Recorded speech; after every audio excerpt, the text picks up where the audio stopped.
อ๋อดูได้คลิปก็คือว่าฮอดบนในเป็นยกเลยไอเกตวะ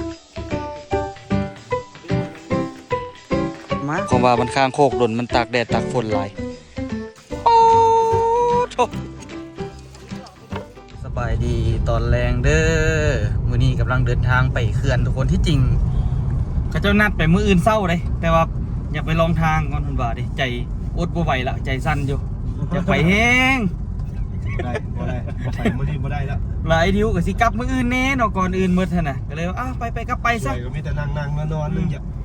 มื้อนี้กิจกรรมมื้อนี้ใจแท้อยากพาไปแต่ 4 โมงโอ้บ่ไหวเมื่อยแฮงเมื่อยแท้เมื่อยปะไปยกยางขนาดล่ะเมื่อคืนนี้เฮาไปกินอันนั้นดิเฮาพากันลิ้นเมื่อคืนล่ะเมื่อยลำบวกกับยกยางอีกบาดทีเดียวปกติข่อยนอน9 โมงครึ่งหลับแล้วแต่ละมื้อคืนนี้จัง2 โมงเลยก็บ่เป็นหยังเลยวันนี้เรามาจกยางป้าโถจะล่อยจกยางนะจกมาแล้วเฮ็ดนั่นเฮ็ดนี่ปุ้ยส่วนกินข้าวแล้วตาพับเขาเทือบรถแต่ว่าสินอนผัดออโต้ก็ให้อึกอยู่หลักกะย่านแบบว่าเอาตรงๆขอย่านนอนไก่โมงนัดกันท่านนะไปตั้งโมงปลุกไว้อีกตั้งโมงปลุก4 โมง 15 นาทีปกติข่อยนอนรัดละเป็นระดับ5 โมงข่อยยังตื่น5 โมงครึ่งประมาณนี้แหละตื่นน่ะก็เลยว่าเสียวๆไปออกมามีแต่ได้รับอย่างหน่อยกับมีแหงเป็นเสื้อปรับพะนะเสื้อปรับไปกับมีแหงเติบอยู่อ๋อรอบนี้เลี้ยวมีสะพานด้วยไม่มีข้ามน้ำสารดิอยู่ทางกล้องนี่แหละปลาหลายกว่าปลาเครื่องโบเมนปลาอย่างวะปลาอย่างปลาเพี้ยปลาอย่างบอกไกลๆอยู่นี่เขามาตึกปัดตึกเป็ดพวกบุดำแถวนี้เหรอวะสร้างว่าสิไปดำได้น้ำคุ้นๆปะนี่มีแต่วานแห่ได้อยู่ดำลิ้นนะที่จริงเขาน่าจะไปวานแห่อีกกำลังหมานมือวานนี่โอ้หมานแห่หมานวานเนาะคันว่าไปน้ำกันนี่คันรถบกค้าสิได้ข้ามไปน้ำมันแหละ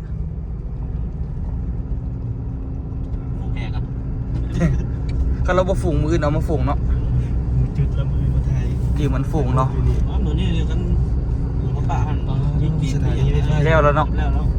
สถานีน้ำแล้วก็ฝูงของเรากันดิสถานีไฟฟ้าน้ำซานนี่หรอน้ำลึกอ๋อนี่ของน้ำลึกเขื่อนอยู่ทึงมันเลยเนาะแม่นทางไปพาแซดกับทางนี้กันแล้วซาดไอทิวบ่ได้ไปไอมี่กับไปเกตมีโอกาสได้ไปอยู่บัตรชิมาทีเดียวที่ลึกขนาดเนาะทางสองนี่แย่งทอนปัดตั้งบ่ถ่ายกับบ่ได้เลยทุกคนเลยอ๋อดูที่ได้คลิปก็คือว่าฮอดบนในเปลี่ยนเลขอีกละบ่ไปยังเปลี่ยนคน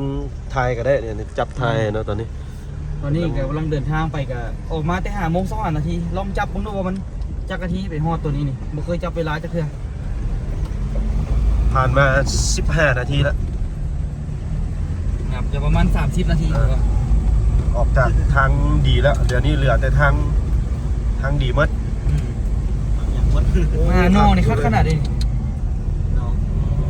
กำลังวิบากเลยคันมาลินพาแซ่เดือนละเดือนแล้วแม่นมาแวะหานอก่อนแต่ละเดือนน่ะเอานอโซดไปแล้วก็ไปแกงอยู่บนน้ำตกคุณแซ่บมีแท้ไอซิดบ่มีนั่นเนาะไอซิดบ่มีวาสนาที่ไปกินเดี๋ยวหนีก่อนได้คนนึงมันนักสิมีดอกวาสนาอยู่แถวตลาดนะเลยไอเกตวะเอาเบ็ดมานำดีกว่ามาข่อยเอาเรือมานำไปสิมาลองแกงเราเมื่อก่อนแล้วซาดเลยผมวังหมู่บ้านเราสิมาดำปลาแต่ว่าน้ำขุ่นมึงเขาจะให้ยังไงต้องไปส่วนเขาที่ต่อไล่ไหลหลีข่อยก็หาเคยเห็นเธอเดียวครั้งแรกในชีวิตนี่แหละที่มันเฮงป่ะนี่จับมึงดูก็เป็นตาได้ปลาแท้ไปแกงลองแกงครับนี่ลองเบิ่งเนาะเป็นตาได้ปลาแต่ว่าบ่เป็นยังเราดำมาได้กะวางจุ่มเบ็ดเอาเบ็ดเสียมาจุ่มนี่ดีสีต่อเลยนะโอ้อ่างน้ำแต่ว่าน้ำบ่มีเลยงงเลยหน้าฝนได้ดิหากูเธอเดียวเลยข่อยก็เห็นว่ามันเฮงกว่านี้นะแต่เธอกับบริคิดแต่มันสิเฮงกว่านี้เป็นย้อนหนึ่งวะ มัน เอา ต้อง ปล่อย มี น้ำนะ มันต้องมีอ่างอื่นที่ว่าเขาเจ้ากักน้ำไว้เนี่ยแล้วตัวนี้ปล่อยน้ำไปเพัดว่า สีเขียว ฮะ สีเขียวเนาะธรรมชาติเนาะ อืม กระดีวิ่งมันสิวิ่งบ่นี่ ปานนั้นเว้าฮอดปลาตองพุ่นเว้าฮอดปลาอันปลาเคิงพุ่น อ๋อน้ำแห้งที่แห้งมาข่อยก็หากูเคยเห็นครั้งแรกนี่แหละ ตั้ง สม แต่ พอติ๊กว่าบ่ให้ไปเด้อคันว่าบ่มีผู้คนพาไป ตั้งแต่มาเป็นเคยลองซานนี่กับบ่เคยเห็นน้ำเป็นจังซี่นะเพราะว่าตั้งแต่มาเป็นเคยกับมาเทื่อที่สองเทื่อนี้ เทื่อแรกก็บ่เคยเห็นเท่าใดเนาะเทื่อแรกมามีน้ำไว้เทื่อที่สองมาบ่มีก็ว่าบ่เคยเห็น เคยเห็นจักเทื่อ เออโอ้บัดที่จริงนี่บรรยากาศดีเลยบรรยากาศดีแฮง ยูทูบเบอร์เก่าของดู เบิ่งระดับน้ำเก่าเนาะมันอยู่เทิงพุ่นน่ะเห็นป่ะระดับน้ำเลยนี่มันจักเมตรนี่แต่นี่ขึ้นไปนี่ว่ามัน30 เมตรพุ่นวะ แล้วซาด แต่พื้นน้ำนี่ขึ้นไปแต่ว่าน้ำมันลงมาเนาะปกตินี่ตะฟังมันจะอยู่พุ่นแต่ว่าน้ำมันจะฮอดเครื่องหินตัวนั้นนะแต่ว่ารอบนี้น้ำลดลงหลายเติบแสดงว่าเขาน้ำไปใช้ซอย 2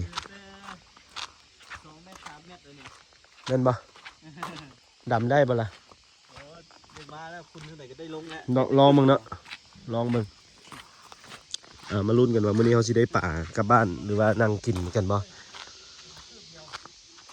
ว้าวเนาะบรรยากาศงามดีแต่ว่าคือสิบ่รอดฝนตกฝนน่าจะตกไหลหำหลายเติบอะก็มีที่บ้านก็เจ้ามาหาคือกันนี่เห็นบ่ชาวบ้านก็เจ้าก็มาซิดเบ็ดตัวนี้น้อยหนึงโอ้ยป่าไอ้ลูกกินไก่น้ำแท้ ทุกคนเอ้ยเราว่าสีดำอยู่แถวนี้แหละมื้อนี้สิบ่ขี่เหือละสิค่อยๆดำแต่ว่าคันเหือเอาเหือคลำนี่ก็ได้นี่คน2 คนไปหมายคือแต่สิได้นี่แหละเบิ่งไหมเป็นตาได้ขนาดแต่ว่ายังบ่ทันได้เด้อ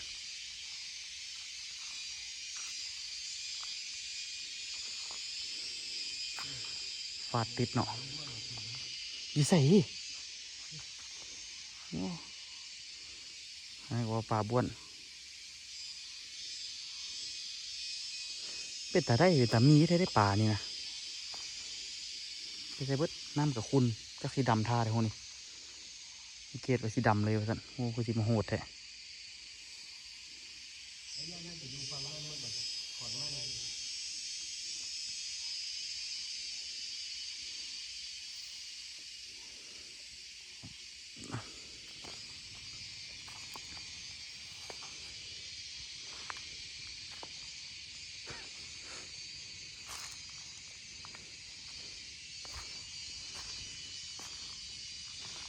ได้มองไหนจากได้นะเอาไปใส่แล้วแม่นี่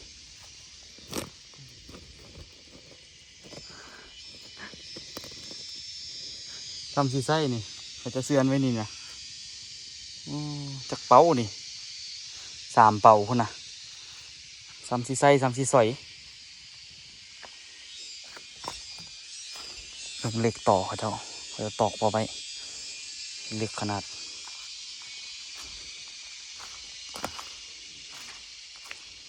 เคยมานี่บ่เคยอันนั้นแต่เพื่อทุกคนรถกับบ่ได้เอาลงลุมพี่น้องเพราะว่ามันนาทางลงก็แคบแล้วมันก็น้ำขึ้นเนาะส่วนหลายกับบ่ได้เอารถลงมาบัดนี้นี่โอ้สบายเลยรถปกไล่ฝนก็มาแล้วบัดนี้เอาที่จริงเป็นตาได้ขนาดได้ป่านี่นะไม่เป็นตาคักฮะรีอยู่รถไหม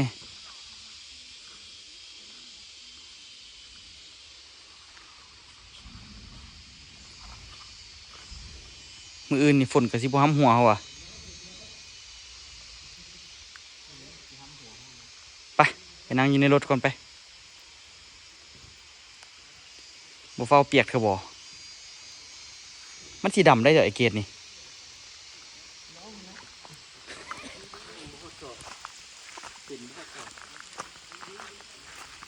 จับมาก่อน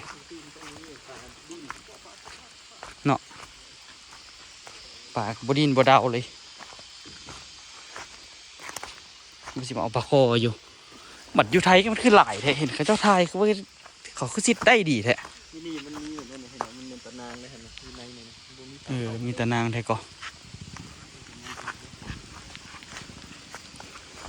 ตานางก็ขาดไปแล้วนะทิมไว้หลังรถก็แล้วนั่นอยู่ในรถก่อนสภาพ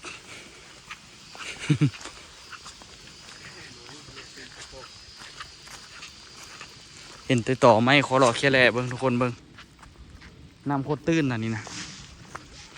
โอ้มันกับโบตกหลายดอกเบิ้งฝนนี่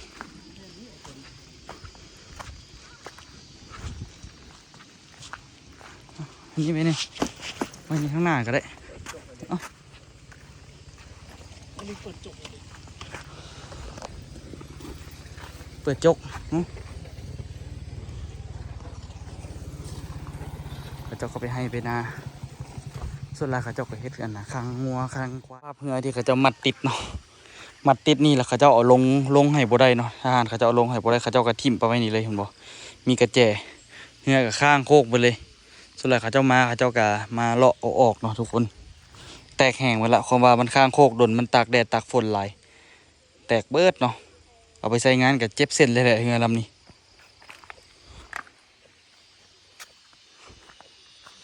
โอ้โหว่าเหือลำใดของที่พอติกว่าที่ให้เอ็นเอาไปใส่เหมือนอันนี้กับตอนนั้นนี่น้ำอยู่ระดับนี้เห็นบ่เขาจะเอาเหือมาปาไว้แป๊บเดียวน้ำลงลงเรื่อยๆลงเรื่อยๆที่จริงช่วงนี้แหละเป็นช่วงที่แบบว่ามาแกงเบ็ดแล้วมันได้แต่ว่ากะบ่เข้าใจกันเป็นจังมันบ่ได้เนาะอาจจะเพราะว่าคนมันหลายบ่หรือว่าจังไดไอเกดเราสีลงสีดำเพิ่นว่าเด้ดำกับเนาะก็ลองเบิ่งเนาะฮู้สิเป็นไปได้บ่นี่เหือลำนี้นี่คืออยู่นี่คันเอาไปขี่เนาะล็อกว่ะล็อกติ่งมักหินแต่ก็บ่มีปัญหาดอกคำนี้เหือตัวนี้ลำใหญ่สมควรเนาะเอาไปใส่คือสิสะดวกขี่4 คน5 คนสบายเหือลำนี้นำขังบ่เคยดีแสดงว่าเหือบ่หัวบ่มีปัญหาเลยเนาะแต่คือบ่มีบนไว้บนเสียบจักรว่ะงงเลยมันต้องธรรมดามันต้องมีหูเสียบนะกับเสียบจักรเนาะหูเสียบจักร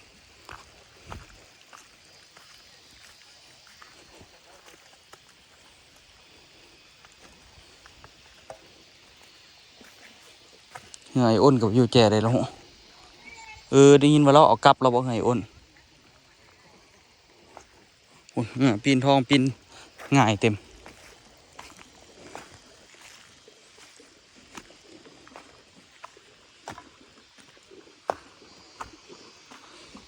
นั่นกำลังสิออกลาแปลงเหือก่อนเอ็นเมิด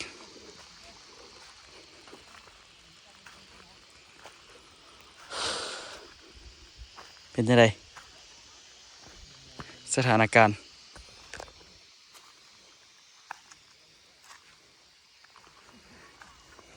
แต่ว่าไอ้มือวานนี่เราก็ว่าขั้นไปนี่ไปทางใต้เราว่า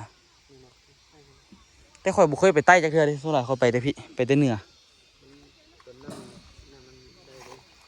ฮะ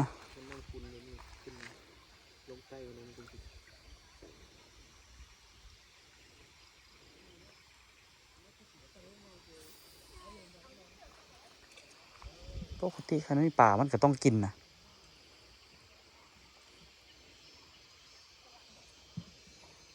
มืดมืดกำลังใจในการตีเหยื่อปลอมบุเคยตีได้จักเทื่ออาจจะบูสเต็ปมันบ่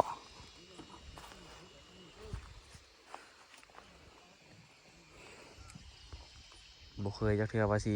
นำสิลงเฮงปะเนี่ยอันนี้นำลงก็แท้เอาว่าแถมนำคุณนี่ตอนนี้ก็ยังงึดอยู่นี่เจ้าสีดำจะได้นำคุณปะนี่ฮะ ก็น้ำใสน้ำสูงก็ได้นะ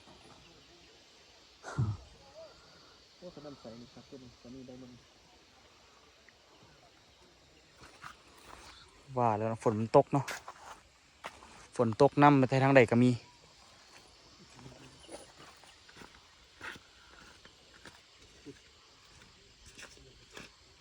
มึงต่อไม่ต่อนี่พี่ลึกพี่โลขนาดเขาจะตัดไปละโอ้มันจากกี่ปีอ่ะมันถึงจะได้ซ้ำนี่โดยกระหางเขาเห็นนี่แหละเขาจะตัดต่อใหญ่แล้วนี่ ไม่ดีได้นี่มึงเขาจะมาถากเบิ่งเอาไปเฮ็ดเป็นหน้าโต๊ะได้เนาะคุณเงาปากกันใหญ่ใหญ่ได้ใหญ่วะแกนนี่เอาไปตัดไม้นี่ไปซอยเฮ็ดไม้เส้นนี่สุดยอดเลยนี่มีลึกขนาดเขาจะมาตัดไปเรียบร้อยแล้ว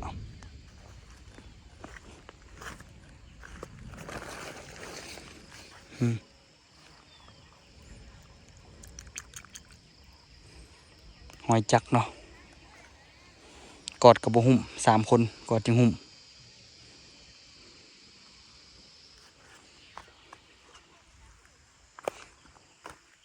เอาต่อตัวนี้ไปเฮ็ดเขียงได้เนาะอยู่เฮือนเนาะปาดซื่อ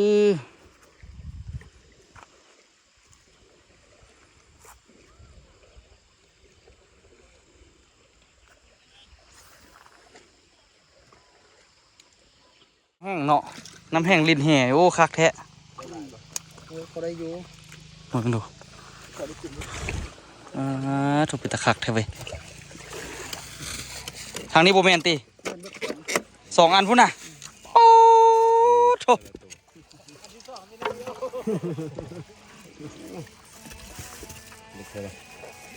พี่เมฆพี่เมฆมาดูดิ ไอ้เกด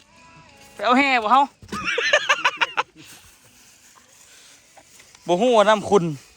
ว่าสิว่าดำป่า ดำลุ่มๆพอแล้วดำลุ่มๆได้กินอยู่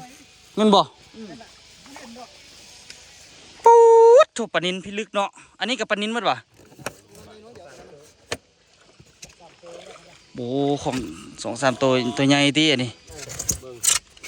แกะไหมไอ้ทิวพี่ลึกเนาะ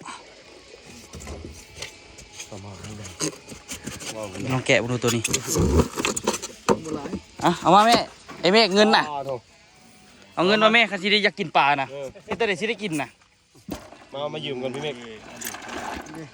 มายืมกันปลาตัวใดปักก้างหน่อยเลยตัวใด ปลานินอันนี้ยังสดๆอยู่ ยังงับๆอยู่เลย เอาบอกว่า จกมาอยากได้กินน่ะ เอาบ้านหมดแล้ว บ่เอาเงินมาเลย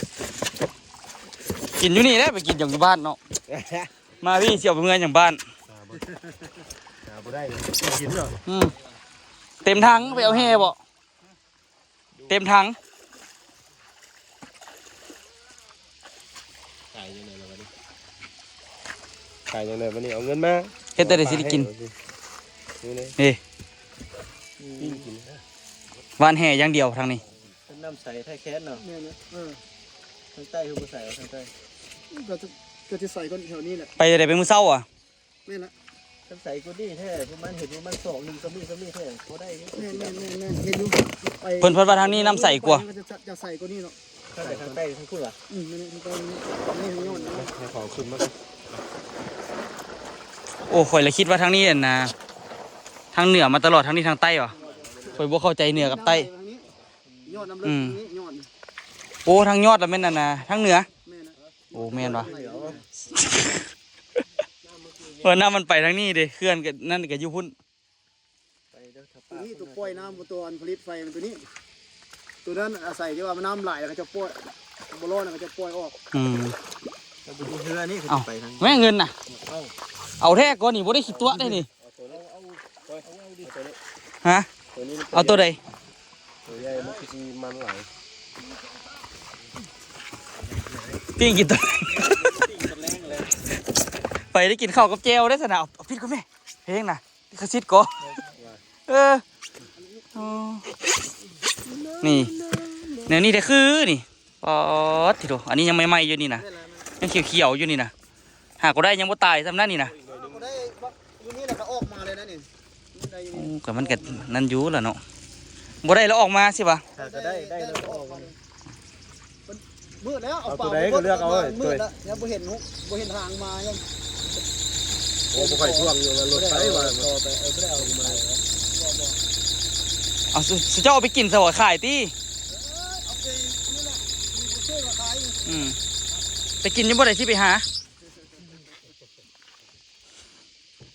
เจ้าอยู่บ้านใด อยู่คนวัดนี่แหละ โอ้ ไป อนวัดอยู่ในเมืองนั่นแหละ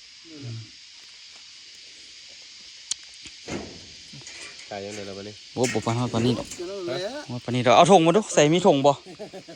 เดี๋ยวได้ก็เอาแล้วนะ โอ้ยมาแล้วบ่ได้กินกระซื้อตัวเนาะ บ่ได้เลย ถ้าหยังเราหักใจดีแบ่งให้เพิ่มอีกดอกเอาซอกกันนะซอกหยังมาใส่ไหมมาเอาตัวใดโอ้ไปดำมาเอาสิอันไปแล้วเฮาก็เอาแหลมทางไอ้เกดไปแล้วเฮาเอาแหลมทางไว้ทางให้มันเป็นหูไว้ ตัวนี้นี่ตัวนี้อันตุยๆนี่จอยตัวนี้ตุยตัวนี้จอยนะครับ นั่นหลักฐานคาตา ขานคาตาแล้วไม่ได้หาจะได้กินตอนนี้ หลักฐานคาตานะเบิ่งกันนะ โอ้ยเบิ่งตัวลายไปได้ไม่ได้ตัวนี้ตุ้ยเดียว โอ้นี่กันนี่นั่นคือกันนี่ เฮ้ยเบิ่งอะไรนี่ คือ ไม่บนหน้านี่กันเลย จบไม่ได้ไปซื้ออยู่ตลาดมาเท่ชาเลยเนี่ย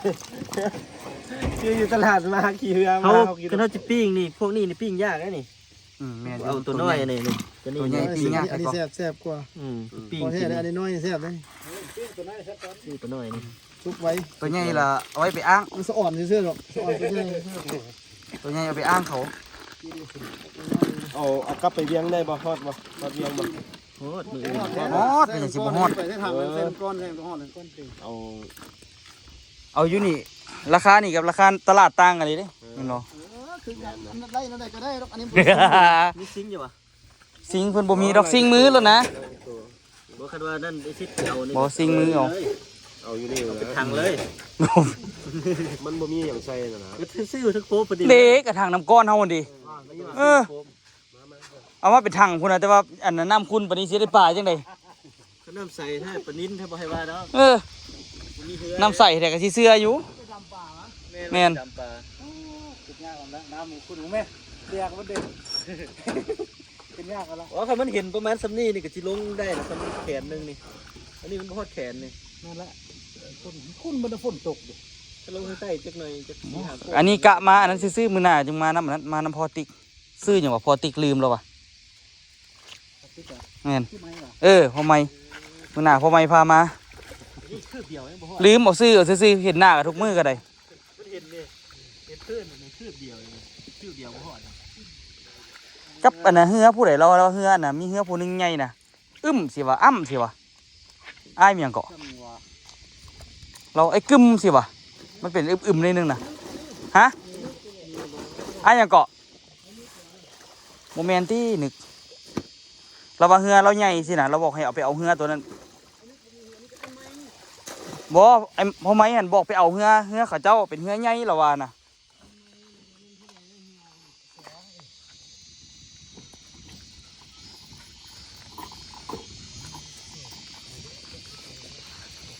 โอ้มา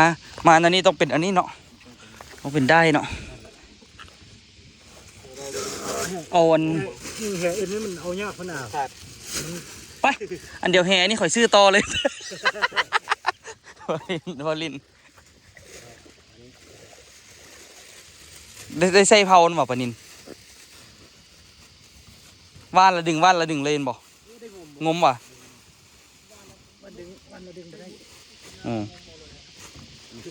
อันคันสิเมื่อยนี่เมื่อยแต่ตอนงมเลยเนาะ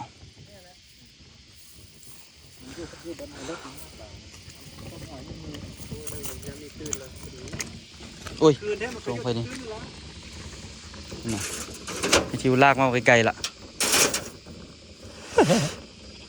สภาพ ตัวใหญ่นี่เขาก็บ่เอาตัวสันคาเซียไปปิ้งกินอยู่นี่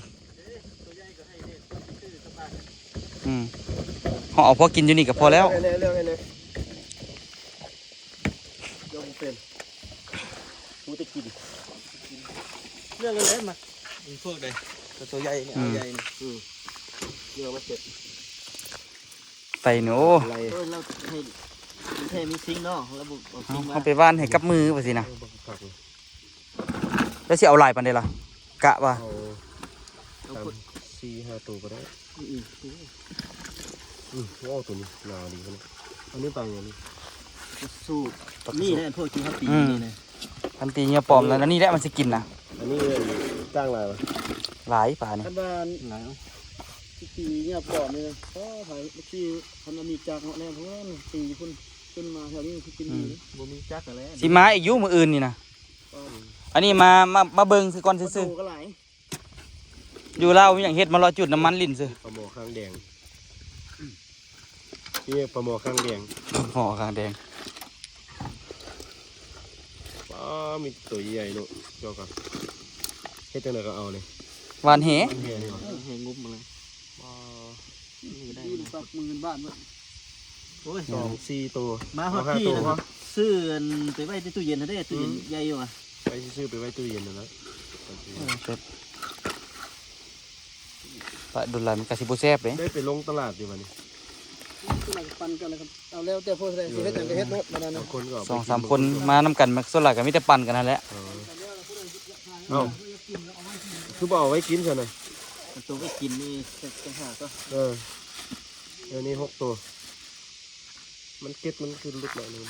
โอ้ยไปก็ซอกเก็ตคือเก่าไอ้ซิดเอ้ย ใส่เหาะ นี่อะไรกันนี่ เท่าไรเบิ้งอันนี้ ไรเบิ่ง ตัวใหญ่ตัวน้อย3 โอ้ได้หลายดีเนาะ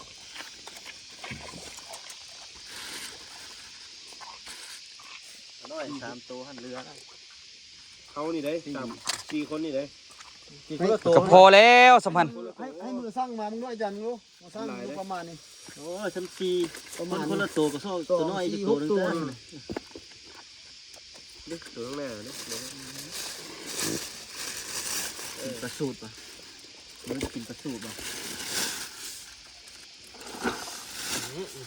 อยู่อันนั้นเขาจะมีบ่เนาะเรื่องเลยเนาะมีซีบ่เนาะ ลายมือคนนี้ กะเอารถนะ คือเรามือซีเพิ่นเชื่อให้แน่ อะไรอันไรราคาไม่ค่าเด้ 6ตัว มาฮอดทอนวินน่ะ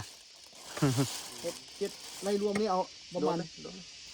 ณมึงดูมาเบิ่งดูนี่นะ หน่อย อาจารย์ เอารถนะอะไรทั้งนั้น หัวหน้าเพิ่นมาเบิ่งก่อนเลย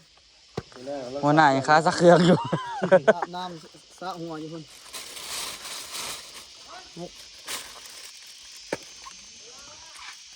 ได้หน่อยนึง หน่อย กินจังนะ ใครขึ้นจะรู้ดู ทางนี้เลยทางนี้ก็ยังบ่อนทางนี้ก็ยังบ่เบื่อป่าอีกเนาะ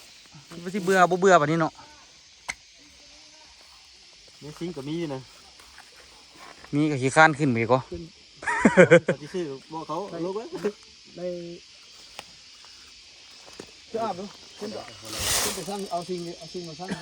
แล้วกะเบิ่งจักโลนี่จ้ะวะ อันใส่อัน4ตัวอันได้ประมาณ8โลนี่แหละเอาสิเอา4ตัวนี่ใส่นำกันนี่ลองจับแล้วนี่ประมาณนี้แหละกลัวก็สิกลัวเล็ก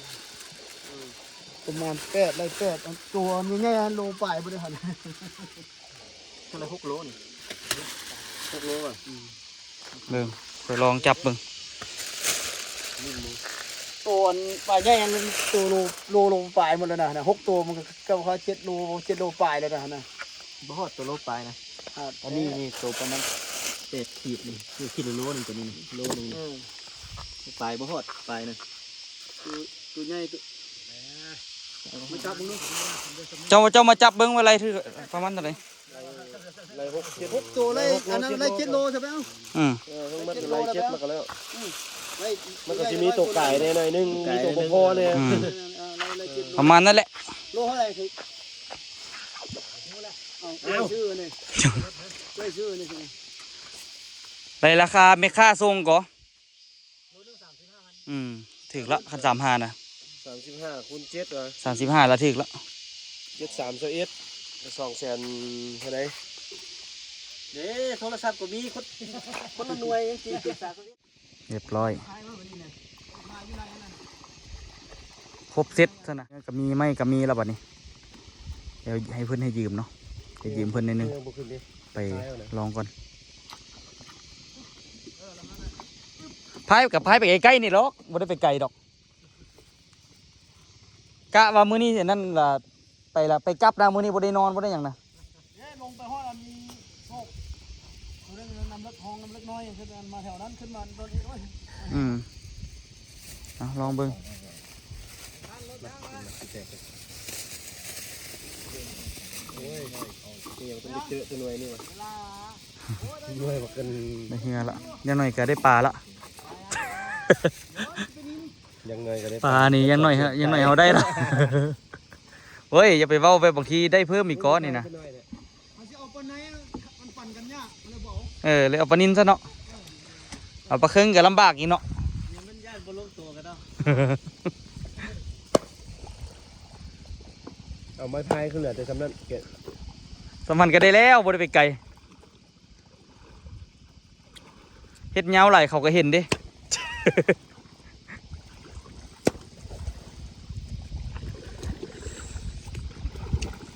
ไม้พาย จบเลยเงี้ยก็ได้แล้วโอ้เงี้ยเราคักอยู่ก็นี่ บ่มีอันนั้นหรอ บ่มีหัวเลย อยู่ลำอื่นบ่มี นี่อยู่ทางนั้นอยู่ทางนั้นผู้ใดก็มีไม้พายเบิด มีไม้แต่เอาไม้พายของเขามาก่อน ไปเอาเครื่องลงมา เอามาแล้วก็เอาไปเมียนคืนนี่เขาเอาก็ได้ อืม ขุดเครื่องลงมา เขาก็ชิบ่ได้เอารถมาจ่อคือเขาอ่ะได้น้ำขึ้นเนาะ บ่ได้นักนะ ไอ้คออันนี้นะ ไม้พาย ก็ต้องได้ไปเลยทุกคนมันมืดแล้วเนาะแต่บรรยากาศคลิปยังมันก็ยาวละเป็นยังไงก็ไว้เจอกันคลิปหน้าทุกคนเบ็ดนี่ชื่อซิเมียนเลยล่ะคือที่บอกเอาไปน้ำหรอกมันมืดแล้วเนาะบ่มันเอ้าโอเท่ได้กระเป๋าทหารอยู่รถเนาะเดี๋ยวเมียนกระเป๋าแล้วก็จังไดก็ต้องได้ไปแล้วมื้อนี้ไปลุยทุกคนไปเจอกันคลิปหน้าเด้อเอาลองมาดูเบิ่งแต่นะสุดคนมานะสุดคนมาทางเฮือนี่ก็บ่คือแล้วนะแต่งตัวสั้นไปให้ก็สิไปเข้าห้าง